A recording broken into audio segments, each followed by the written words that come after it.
अस्सलाम वालेकुम नाज़रीन, मैं हूं आपका मेज़बान ग़ुलाम मुस्तफ़ा और आप मेरा यूट्यूब चैनल देख रहे हैं। हज़रत नूह अलैहिस्सलाम तौहीद इलाही के पहले दाई थे। सबसे पहले आपके कौम ने बुज़ुर्गों की बुत बनाकर पूजा शुरू की और अल्लाह वहदहु ला शरीक के साथ शिर्क के मुर्तकिब हुए। आपने 950 साल तक इस मुशरिक कौम को तौहीद की दावत दी और इनकी तरफ से मिलने वाली ईज़ा और मसाइब पर नहायत सब्र व तहम्मुल से काम लिया। आपने अपने कौम के तल्ख़ व तंत सवालात और बदतहज़ीबी का जवाब हमेशा नरमी, मेहरबानी और शीनी ज़बान से दिया। आपने कौम को अल्लाह ताला की बेशुमार नेमतों और बेपनाह एहसानात की याद दिलाई ताकि वो परवरदिगार पर ईमान ले आएँ और उसके शुक्रगुजार बंदे बन जाएं। लेकिन आपकी अनथक मेहनत और बेमिसाल दावत व इरशादात के बावजूद आपकी बीवी और बेटा ईमान न लाएं और बालाखिर आपकी आंखों के सामने काफिरों के साथ गरकाब हो गए। आपने ये दुख भी नहायत हौसले और पामर्दी से बर्दाश्त किया और दायाने हक़ के लिए राय हक़ में आने वाली मसाइब पर सब्र व तहम्मुल का अनमोल उसवा छोड़ गए। हज़रत नूह अलैहिस्सलाम ने दिन रात अनथक मेहनत की और कौम को दावत तौहीद दी, मगर 950 साल की इस बेमिसाल जद्दोजहद के बाद भी कौम ने दावत ईमान कबूल न की बल्कि उल्टा अज़ाब का मुतालबा कर दिया। इरशाद बारी ताला है सूरह हूद में अल्लाह ताला इरशाद फरमाता है, और नूह की तरफ वही की गई कि तुम्हारी कौम में जो लोग ईमान ला चुके हैं इनके सिवा और कोई ईमान नहीं लाएगा, तो जो काम ये कर रहे हैं इनकी वजह से गम न खाओ। इस आयत में कौम की बदसलूकी पर आपके लिए तसल्ली है और ये कहा गया है कि अब तक जो कुछ हुआ इस पर गम न करें। अल्लाह की मदद पहुँचने वाली है और अजीब वाक़यात पेश आने वाले हैं। इरशाद बारी ताला है, और एक कश्ती हमारे हुक्म से हमारे रूबरू बनाओ और जो लोग जालिम हैं उनके बारे में हमसे कुछ ना कहना, क्योंकि वो ज़रूर गरक कर दिए जाएंगे।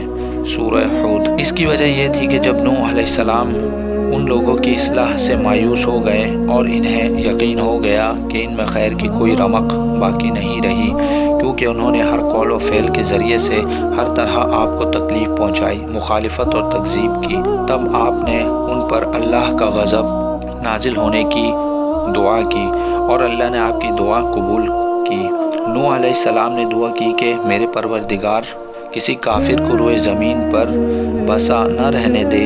अगर तू इनको रहने देगा तो वो तेरे बंदों को गुमराह कर देंगे और इनसे जो औलादें होंगी वो भी बदकार और नाशुक्रगुजार होंगी। तब अल्लाह ताला ने नूह अलैहिस्सलाम को एक कश्ती बनाने का हुक्म दिया।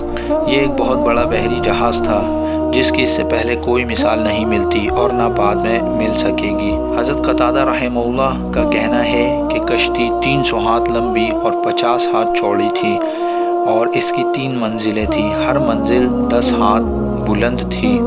निचली मंजिल मवेशियों और जंगली जानवरों के लिए थी, दरमियानी मंजिल इंसानों के लिए और बालाई मंजिल परिंदों के लिए थी। इसका दरवाज़ा चौड़ाई में था और इसके ऊपर छत थी। प्यारे दोस्तों, नूह अलैहिस्सलाम की कौम पर अज़ाब सैलाब और बारिश की सूरत में नाजिल हुई थी।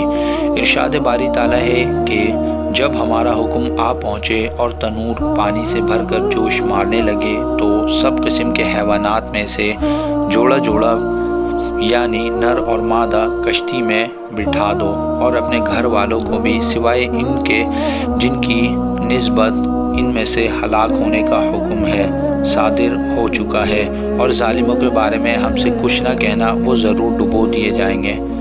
आयत में लफ्ज़ तनूर से उलमा ने सतह ज़मीन मुराद ली है, यानी ज़मीन के हर हिस्से से पानी फूट निकला।